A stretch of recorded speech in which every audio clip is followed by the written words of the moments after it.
Good morning, everyone. Scott Richardson. So we'll get right to it. We all know that we are deep down a tunnel of plastic-based convenience, and getting ourselves out of this tunnel will require some real work at many levels of our society. This morning, we have two speakers who will discuss their work to help us extricate ourselves from this tunnel. Debra Stark is well known to our audience and community. If you've not been to her store in West Concord, you are missing one of the best retail experiences around, and her store is about to get even better. Debra is a health advocate, an environmental advocate, a community advocate, and more. So she's going to tell us about her recent initiative to promote reusable containers instead of plastic. After Debra, we'll hear from Sarah Becker. Sarah Becker is on the staff of MASSPIRG, where she is the Zero Waste Campaign Associate. She has a deep knowledge of campaigns to reduce plastic, including those that target both legislation and the commercial sector. Today, she'll tell us about MASSPIRG's participation in a national campaign calling on Whole Foods to ditch single-use plastic packaging.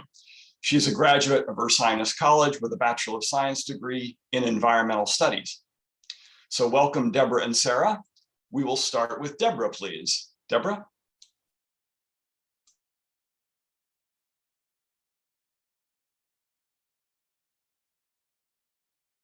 Debra, you'll need to unmute yourself if you can.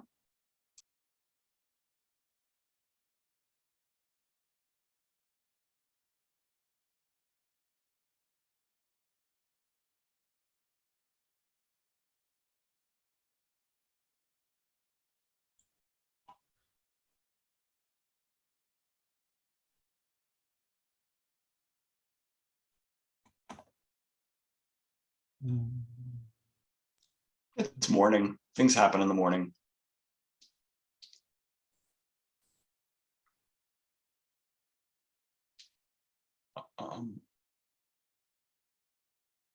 There we go. There Finally. you are. I swear to God, I clicked on the same button 5 times and it didn't act. The 6th time it did. That's me and technology. So good morning, everyone. Most of you know that Debra's Natural Gourmet discovered about 2 years ago that allowing our customers or staff to bring containers from home, and those are called in the legal terminology returnables, to fill with any bulk foods or herbs or spices is against the law in Massachusetts. We'd been allowing people to bring containers from home for 30 years, and there were no problems with cross-contamination or illness, but suddenly we had to stop. So the Concord Board of Health cited the 2018 Massachusetts Public Health Food Code 105 CMR 590 that regards returnables as a threat to human health. In several meetings with the Concord Board of Health, they said they would strictly enforce and not permit returnables unless, as the rule states, you were to bring your container from home to us, we would take it from you, we would visually inspect it, we would wash it, we would sanitize it, we would dry it, and then hand it back to you. Can you imagine any consumer being willing to put up with that, or any retailer having the time or manpower to make that happen? I can't. So we decided that COVID had already shut down our bulk department. As many of you know, all of our bulk bins came down, and at one point we still had yellow tape over our spice bins because we were not allowed to let people help themselves or to put in containers jars from home. So getting nowhere in conversations with the Board of Health on a private level, we decided to go public. And with help from a lot of you here, Scott and Mary and Janet, and just with help from a lot of you, we were able to generate support in the community. We sent a lot of letters, and our customers sent a lot of letters to the Massachusetts Department of Public Health. And to my knowledge, there was not a single response. We went before the Concord Comprehensive Sustainability and Energy Committee and got their support. And for me, that was a turning point. That was a public entity in Concord, part of our our government and our mandate, who came on board and then wrote the Concord Board of Health for us. And then we had 2 more public appearances in front of the Board of Health. So you all know that we were able to get that variance. But in those meetings, we stated that the town has a mandate to send less waste to landfills.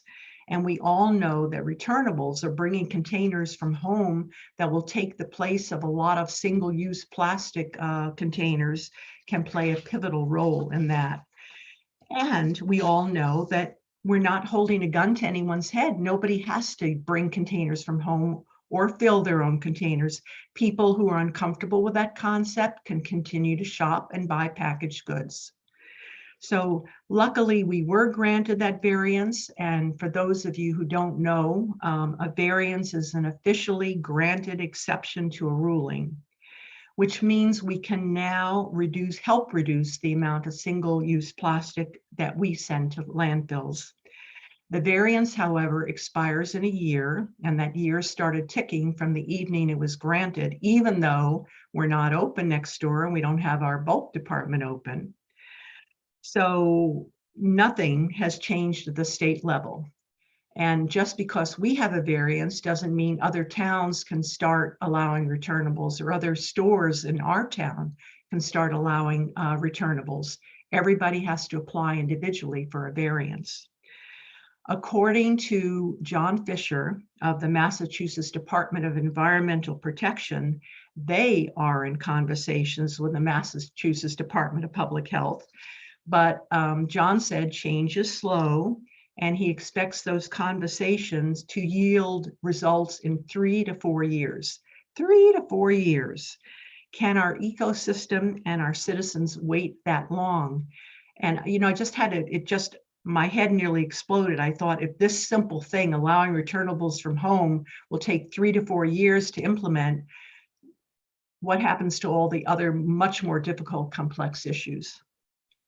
Anyhow, we know that zero waste stores and zero waste is an aspirational term today, are in places like LA, London, Paris, New Zealand, Brazil, Japan, and Belgium. They operate safely. They allow containers from home. In our state, we are aware of towns that do not enforce the current ruling prohibiting returnables. We are aware of towns who have chosen to look the other way because they believe the ruling is behind the times. There are many who agree that the current ruling does not safeguard human health nor help the environment. But no town or no employee should have to look the other way and break the law. So we really do need to change the ruling at the state level. And from a practical perspective, if we compare the dangers of cross-contamination from a mason jar from home to people squeezing peaches, for instance, to see whether they're right, it's all the same. If we view this ruling through the lens of risk, there is nothing in the food system that is entirely devoid of risk. Think of chicken, think of raw apple cider, think of shellfish and hummus and self-serve salad bars. Our standard should be, when we're looking to do something, is it 100% devoid of risk? Is the risk reasonable? So with regard to precedents, in Massachusetts right now, you can bring your own coffee mug to a coffee shop or even a gas station and fill it right up. Or those big gulp cups that you can bring back to any soda fountain at the convenience store, they're all filled self-service. And we're talking about a container that has been right on somebody's lips and that is going right back on somebody's lips. So before I get into action items to change the ruling at the state level, it was really interesting for me to learn that the message of how plastic affects human health carried no weight and was of no interest to the Board of Health. It truly, that was not their concern. And it didn't get us anywhere in conversations with health departments. So, I look at that 2019 study called Plastic and Health, The Hidden Cost of a Plastic Planet, which was written by a consortium of nonprofits led by the Center for International Environmental Law, which hammered home the message that the 1 million plastic bottles and 2 million plastic bags purchased or used around the world every minute don't degrade, had no meaning for the Board of Health. That those, and I'm quoting what the study said, that they enter the human body via direct exposures through ingestion or inhalation and are linked to an array of negative health outcomes, including cancer, cardiovascular diseases, inflammatory bowel disease, diabetes, rheumatoid arthritis, chronic inflammation, autoimmune conditions, neurodegenerative diseases, and stroke. But none of that carried any weight with the Board of Health. So from a political perspective, that was an important point that I had to learn and that I still just don't understand. But we believe that the Massachusetts Department of Health should not mandate risk for any citizen. We believe that they should establish a framework for us to make our own informed choices. Other states have done that. An example that is not California, in 2019, the Illinois Environmental Council successfully lobbied for a bill that, and I quote, ensures retailers may offer the use of personal containers for bulk foods and prevents municipalities from banning their use on the basis of health codes. So, action items. In both our appearances before the Concord Board of Health, the board promised that they would write a letter to the state in support of returnables and changing the ruling. This group of citizens can ask for a copy of that letter to make sure it was written and sent. Number two, we can build grassroots support through online zero waste communities, social media, local news agencies, and nonprofit newsrooms. Number three, the Boston Globe keeps writing about all things environmental and climate change and its effect on human health. We need to get the Boston Globe to do a series. One of our staff wrote the Boston Globe, no results. I wrote the Boston Globe, no results. They know me. They consider me, I think, an environmental crackpot. So my name is not their friend. But, you know, for God's sakes, let's get them to put a spotlight on returnables and how this town got a variance. Number four, we need to share information with journalists who have previously written about the zero waste movement. You know, that's ProPublica, Vox, the New York Times. Number five, we need to work with nonprofits who are already working on this issue. I can say the Conservation Law Foundation didn't know anything about the issue of returnables. And in my experience, the nonprofits don't have the time or the energy or the staff to even respond most of the time. So, you know, the work, unfortunately, you know, we count on these nonprofits to do the work for us. In my experience, they just don't have the manpower to do that, and we're going to have to do the work ourselves. And number six, we need to find out whether the public are allowed to attend meetings between the Massachusetts Department of Health and the Massachusetts Department of Environmental Protection. Both agencies seem to be working at cross purposes, and they do meet and they do speak once a month. And this will be on their agenda. Can we attend those meetings? And number seven, we need to work with our state agency. And I did finally hear back from the Department of Public Health Food Protection Program yesterday. And they said that Massachusetts adopted the FDA model retail food code, a version of which has been adopted by 48 states. So every state has adopted a slightly different version. Massachusetts adopted the version that said returnables are not allowed. But the FDA generally adopts a new model food code every 4 years, I learned.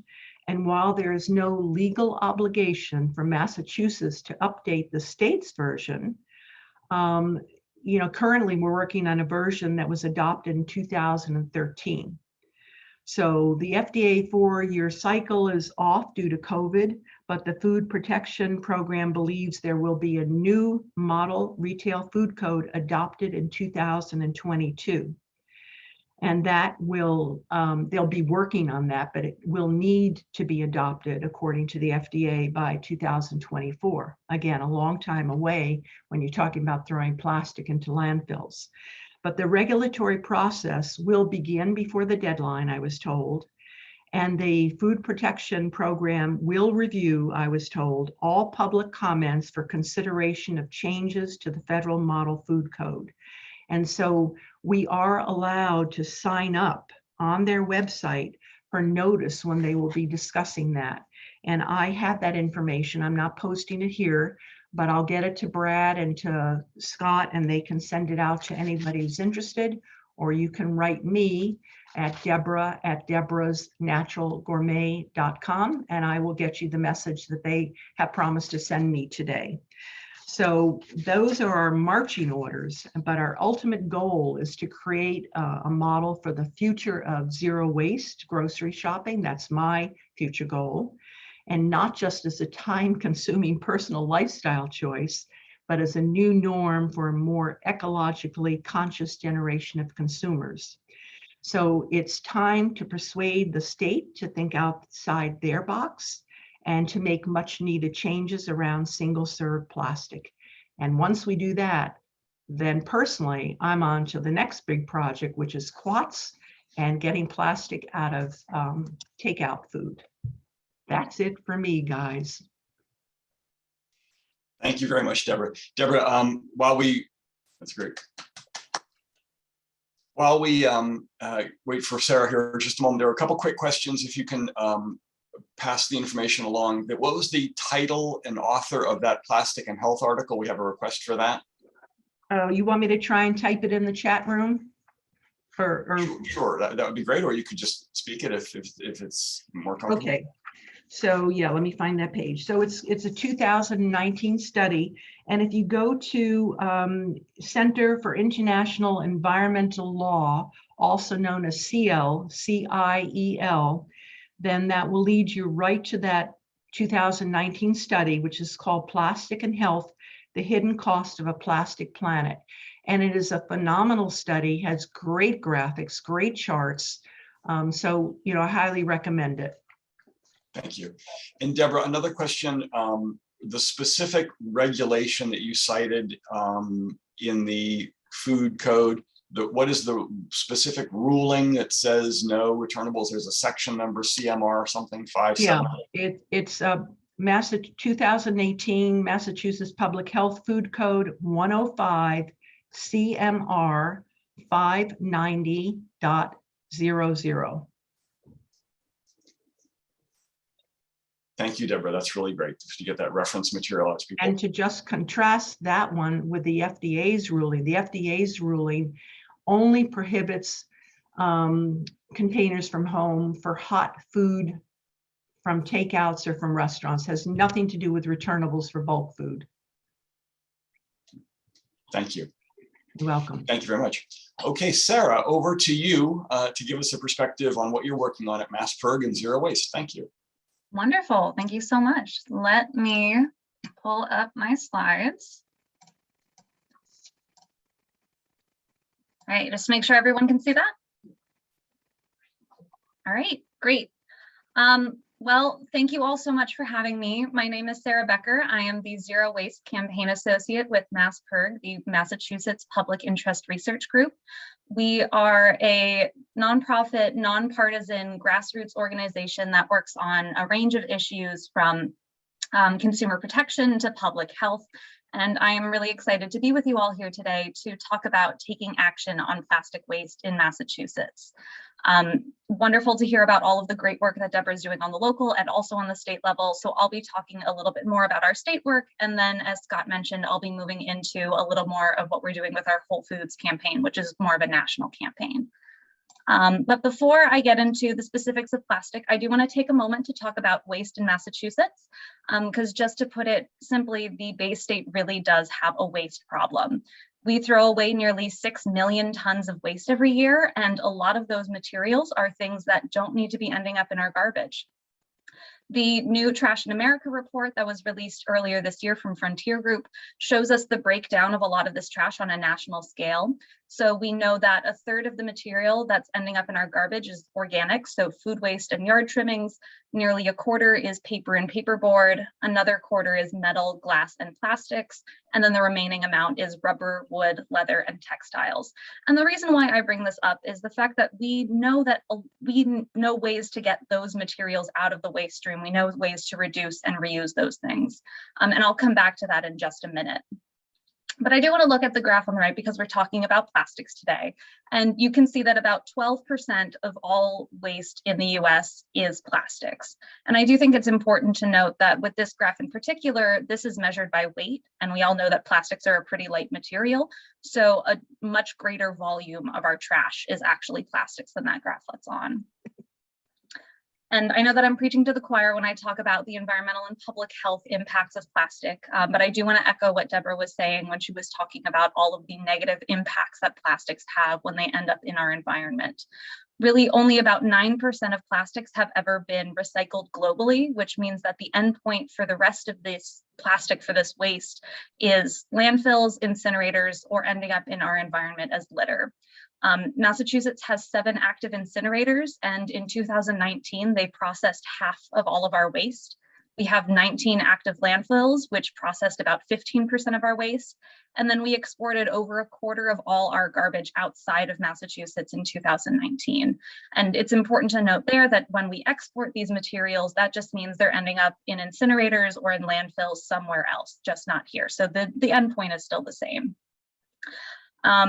And while we don't necessarily know the breakdown of how much plastic is going into each of those endpoints, we can be pretty sure that it's fairly proportional to just the waste in general that's going there. But there are, significant environmental and public health impacts when these plastics end up in these places. In landfills, they leach harmful chemicals that can contaminate our groundwater. When we burn plastics, they release toxic gases and heavy metals into the air we breathe. And when plastic enters our environment into our natural spaces as litter, we know that it can injure or poison wildlife when ingested. And when ingested, we know that plastics are moving through the food web and even entering humans. So we know that plastics are a problem. We know that they shouldn't be in our waste stream. The question becomes, what do we do with it? How do we address the problem? And so this is also something that Debra's mentioned, and I'll go into zero waste a little more because it really is, that's my title with MassPIRG. That's really what we're aspiring to with a lot of our work, especially where plastics and waste are concerned. So a zero waste economy is what we envision when we think of a community where less is consumed overall, we're using fewer materials.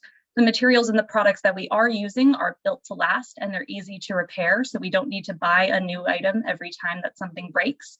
And when we do need to use items that maybe aren't as easy to reuse or to repair, those materials can be recycled and composted in a continuous cycle. So they're not ending up in these endpoints, these landfills, these incinerators. They're going back into the system and becoming a productive part of it. And the thing is, we know how to get to zero waste. We just need to implement it. Like I mentioned at the beginning, we know ways to get a lot of these materials out of the waste stream. Paper and paperboard, they're already banned from landfills in Massachusetts. We just need to make sure that those materials aren't getting in there. Food and yard waste can be composted to make sure that they're being reused instead of ending up in the waste stream.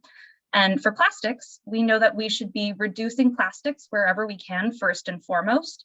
And then in the places where we can't reduce plastics, we should be improving our recycling systems so that it's not ending up in landfills and in incinerators, which is the worst case scenario.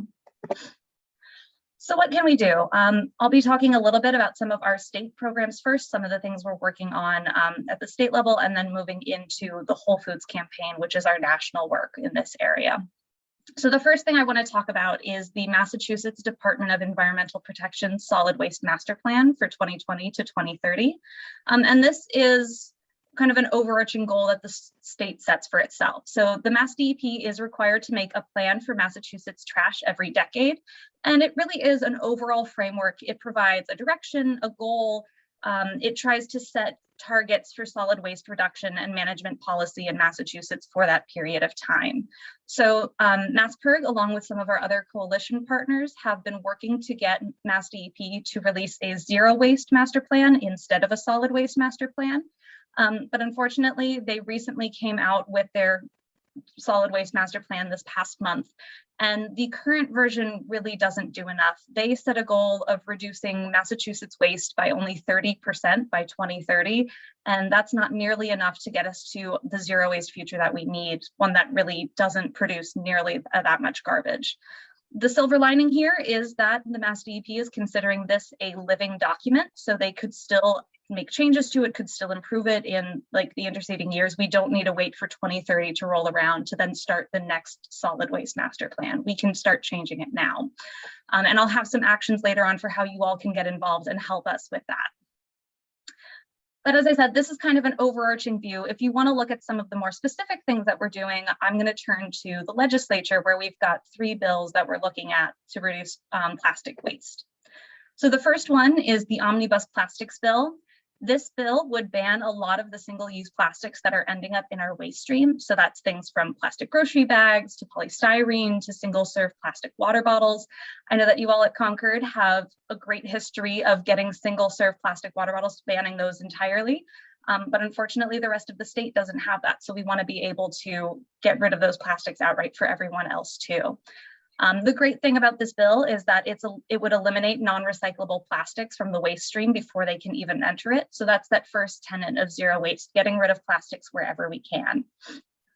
So this bill does that, but we can't get rid of all of the plastic all in one go. So what do we do with the plastic that remains?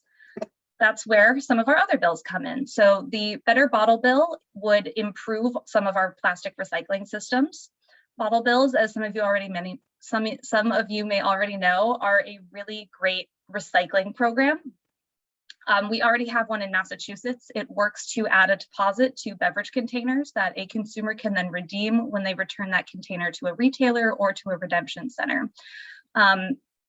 The bottle bills in multiple states really help increase recycling rates. On average, we see that bottle bill states recycle containers about twice the rate of other states.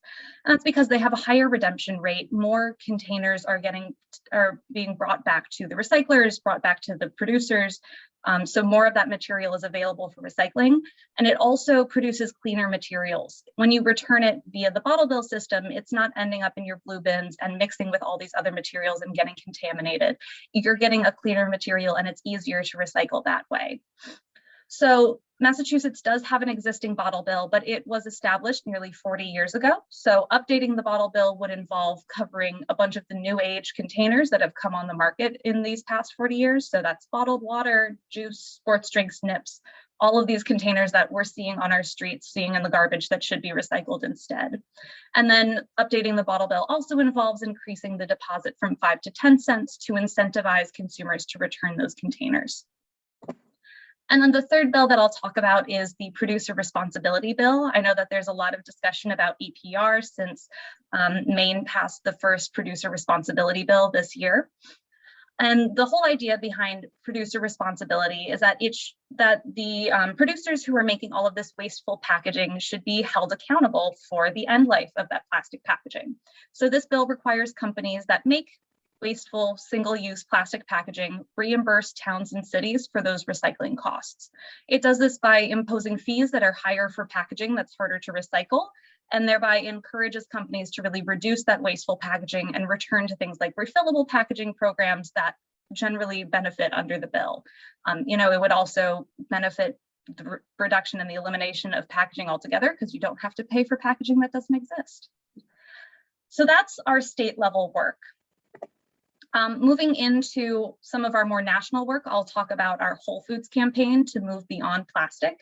So it is a corporate campaign where we're asking Whole Foods to reduce their single-use plastic packaging before their Amazon shareholder meeting in May of 2022, so coming up next year.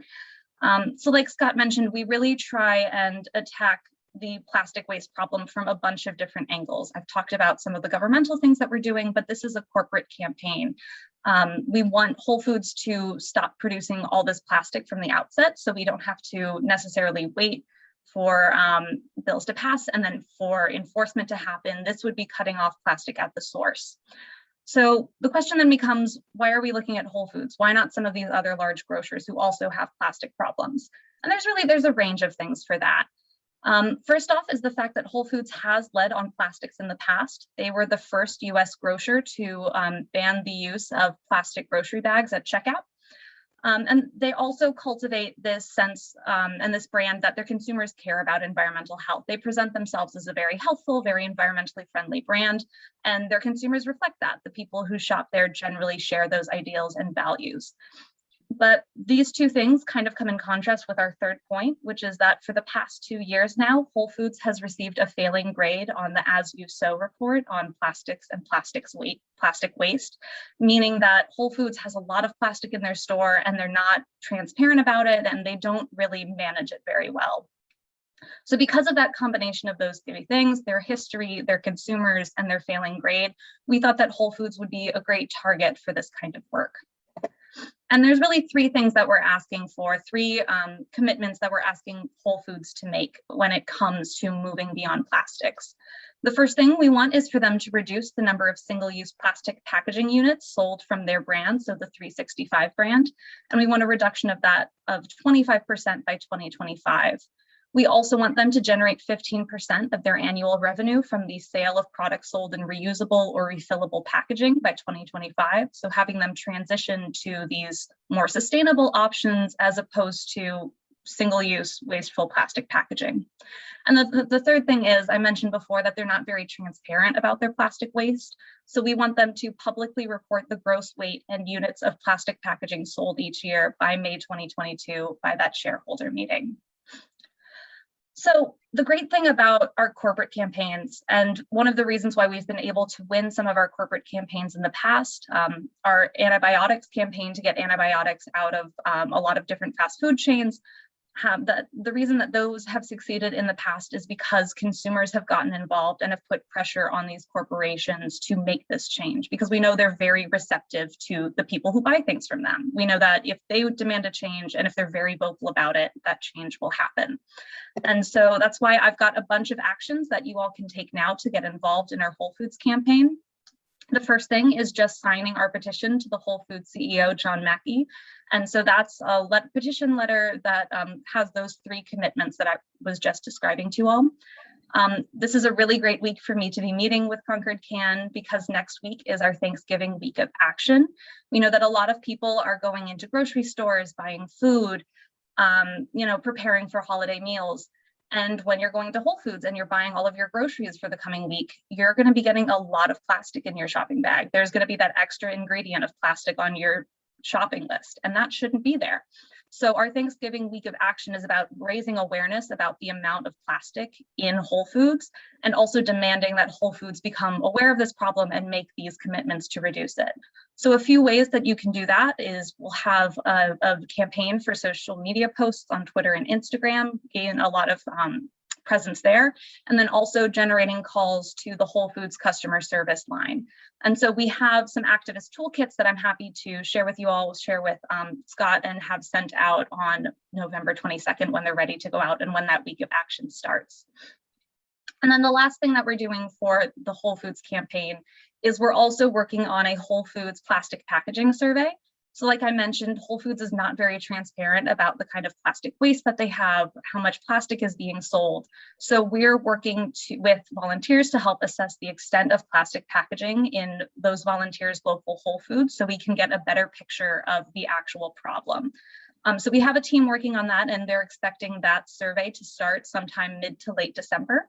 So if you're interested in signing up, we have an interest form, and we'll be happy to reach out and contact anyone who wants to participate when the time comes and when the survey's ready. And then I'll just conclude with a few actions that you can take about some of our more state level work, because that's also very important. So like I mentioned on the slide about the solid waste master plan, you can email and call the DEP Commissioner, Martin Suberg, and ask him to strengthen the solid waste master plan for 2030. So that's his work number and his email there.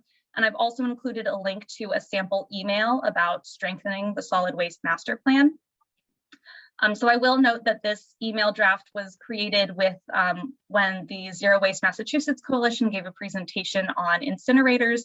So the language in there is pretty incinerator based, but it has a lot of the core tenets that we're asking for and could easily be adapted to a more plastic related message if you want to do that. And then the final thing is just grassroots involvement in the government is so important to getting a lot of these bills passed. So emailing and calling your legislators in support of the Better Bottle Bill, the Producer Responsibility Bill, and the Omnibus Plastics Bill is really a key thing that everyone can do to get involved in this plastics issue. So I've included the link for where you can find your legislators by putting in your address to get your state senator and your state representative. I've also included a link to our bottle bill script, which is an email and a call template that you can use if you want to talk to your legislator about the bottle bill. Again, it's bottle bill specific, so it doesn't necessarily reference the producer responsibility or omnibus plastics bill, but they're all based around the same concept. So it's very easy to adapt either the email or the call script to either of those bills too. That's all I have for you all today. Again, my name's Sarah Becker. You've got my phone and email there and my Twitter handle. If you ever have any additional questions, happy to take them that way. But I believe we'll also be heading into a Q&A portion now. So I'll hand it back to Scott. Thank you, Sarah. It's really great. Sarah, if you'd be so kind, I wasn't able to grab the links off of the presentation. If you could put those links in the chat, if that's possible. That Absolutely. I was able to put the Whole Foods petition there. Great. Fantastic. Well, as you see, we've got a lot of tremendous information available from these two resources. So let's just get right to questions. You can put your questions in the chat. And let's see, we have a question here regarding artificial turf fields from Beverly Bryant. She's asking, have carpet plastics been addressed in any of the legislation or been a focus of MASSPIRG? Sarah, is there any activity at the MASSPIRG level regarding artificial turf fields? I don't believe we've done anything with artificial turf fields. The closest thing I can think of is that would probably be something covered under the solid waste master plan. I know that when that was released, they've been focusing a lot on on the management of a lot of large items. So I guess the disposal of turf field could be included in that, but things like mattresses and chemicals was a big focus of that. But no, we haven't been focusing on turf fields. Thank you. Thanks for that. Let's see a question here. So thank you for sending the email addresses of our state senator and representative. Question from Pat. Can you give us, Sarah, an example of a grassroots campaign by MASSPIRG that you feel has been successful, one that actually contributed to the change you were looking for? Absolutely. Well, I think I was referencing one of our corporate campaigns earlier. We recently had a success with our Get Antibiotics Out of Wendy's campaign. That was about a 2-year campaign that we just saw a response from them, I think in the past couple of weeks or past couple of months. Starting about 2 years ago, we were moving to get them to stop the use of antibiotics in the meats that they were selling. I believe we were focused on beef at the time. And we started off, op-eds, letters to the editor, things in the media. And Wendy's was pushing back, saying that they would never do that. They would never make the switch, or they would never require their producers to make that switch and to mandate how their producers were growing their meat, essentially. And we did these kinds of things. We had social media campaigns, we got our student groups involved, we got consumers involved. And recently Wendy's has made the change. They're going to make a commitment to, or they've made a commitment to getting antibiotics out of the meat that they sell. So I think that's a great example of how getting people involved at the grassroots level, getting people involved in things like a Thanksgiving week of action. It seems small, but over time it really does build into something bigger. Thank you. That's great. Comment here about recycling plastic. A lot of misinformation about recyclable plastic and downcycling, and it can only be recycled once, and how a lot of plastic still ends up in landfill instead of being recycled. Is there a good report that you know of, or Debra, that you came across that talks about the actual numbers of what happens with recycled plastic, like the truth of what percentage goes where and what percentage just ends up getting thrown out because it's not a very good quality? There might be someone else on the call who's got information on that. We're looking for a definitive a definitive answer regarding plastics and its overall recycling life cycle? I should know, and I don't. I know there's a natural product store in the Berkshires that has a lot of information like that, and I can certainly write them and ask them, but I don't know. That'd be great, Deborah. Thank you. Sarah, the links included, you were going to provide the links to include email templates that people can use easily to communicate. Just a clarification on that. Yeah, so I've just sent them in the chat there, so you have access to all of those links. So for email and calling DEP Commissioner Martin Suberg, we've got an email template there. And then for the 3 bills I was talking about, it's both an email and a call script. And then for the Thanksgiving week of action, we're not sending out those materials yet, but there will be social media templates, and there will also be a call script available for that starting Monday of next week. Okay, great, thank you. Political strategy tactic question here. How do we get past the House leadership to make them stop blocking the bottle bill and allow us to pass it? Wonderful question. The bottle bill is one of my main campaigns, so very happy to get a bottle bill question. We've actually been meeting with a lot of our legislators. So we've been scheduling meetings with a lot of senators and with a lot of representatives that we believe are supportive of the bill, and to try and get them to co-sponsor it so that we have a majority of legislators in support of the bottle bill. Right now, the bill is actually in the Telecommunications, Utilities, and Energy Joint Committee, so it's not with the House leadership just yet. So we're focusing on talking with the representatives in that committee and making sure that they report out the bill favorably, because if we don't get a favorable report out of that committee, we won't even be able to address House leadership. Thanks for that. Question about the bottle bill again. Why include an increased deposit in the bill itself rather than allow DEP to change the deposit with inflation, as California had done? A regulation change is less cumbersome than changing a law. So a tactical question on that particular bottle bill there, Sarah. Yeah, so the change to increase the deposit from 5 to 10 cents, the reason why we're doing that through the legislature is because that's what our most successful bottle bill states have done. So if you look at Oregon, if you look at Wisconsin, they recently updated their bottle bills to include these 2 things that we're trying to do. They've increased the range of containers covered under the bottle bill, and they've increased the deposit to 10 cents. And because of that, they have seen their redemption rates skyrocket up from 40 to 60% up to around 89, 90%. So they're seeing really great success with their updated bottle bills. California, in contrast, they do have, a fairly strong bottle bill, but they are still seeing, they don't see nearly the level of redemption rates. They don't see nearly that much recovery in the bill. And we know that Massachusetts is actually one of the worst performing bottle bill states right now. Unfortunately, we only have a redemption rate of around 42, 43%, which is really low compared to, the 90% that we're seeing in Oregon and in Wisconsin. So we're trying to emulate things that we know have worked, things that have demonstrably worked in the United States, things that we know if we get past here are going to see those results. Great, thank you. Debra, a request for you to, if you could please write out your list of, I think it was 7 or 8 action suggestions in the chat, or if you could send them to me and Brad, we can pass them along to the list. You gave us some marching orders and people want to hear them. I apologize for my low-tech knowledge. I will send them to Brad and to Scott, and then if you can get them out to everybody, that would be great. Great, thank you. Okay, Brad, I think there's a couple other comments and questions here, but I know you want to save some time for announcements, and then we can come back around for those who want to stay for additional questions. So Brad, why don't I pass it back over to you for announcements, etc.